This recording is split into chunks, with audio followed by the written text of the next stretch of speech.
بسم اللہ الرحمن الرحیم۔ ابو طلحہ نبی محمد صلی اللہ علیہ وسلم کے معروف صحابی اور مدینہ کے انصار میں سے تھے۔ وہ بنو خزرج قبیلے سے تعلق رکھتے تھے جو ہجرت کے بعد انصار کے نام سے مشہور ہوا۔ ابو طلحہ بنیادی طور پر ایک بہادر جنگجو اور ابتدائی اسلامی دور کے ماہر تیر انداز کے طور پر جانے جاتے تھے۔ وہ رسول اللہ صلی اللہ علیہ وسلم کے گھوڑ سواروں میں سے تھے اور بیعت عقبہ، غزوہ بدر، احد اور خندق میں نبی کریم صلی اللہ علیہ وسلم کے ساتھ تھے۔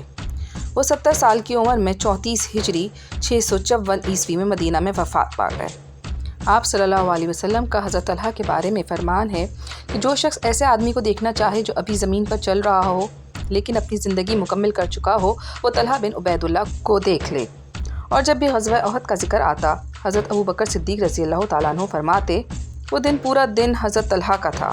حضرت طلحہ کی سخاوت اور زہد۔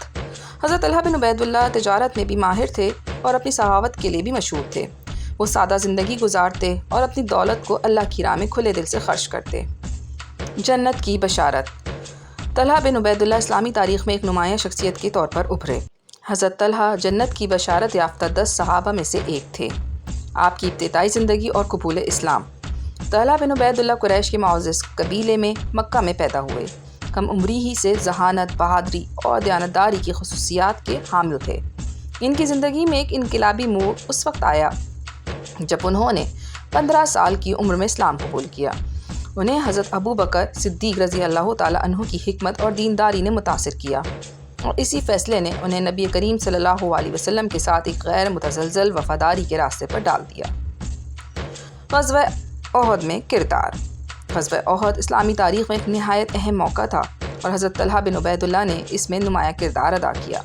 شدید جنگ کے باوجود وہ ثابت قدم رہے اور بے مثال بہادری کا مظاہرہ کیا۔ جب نبی کریم صلی اللہ علیہ وسلم زخمی ہوئے تو حضرت طلحہ ان چند صحابہ میں سے تھے جو ان کے قریب رہے اور اپنی پوری طاقت کے ساتھ ان کا دفاع کیا۔ ان کی زندگی کے مطالعے سے ہمیں ان اولین مسلمانوں کی قربانیوں اور ان کے ایمان کی پختگی کو سمجھنے کا موقع ملتا ہے۔ حضرت طلحہ بن عبید اللہ ضرورت مندوں، مقروض افراد، مالی مشکلات کا شکار خاندانوں اور بیواؤں کی مدد کے لیے مشہور تھے۔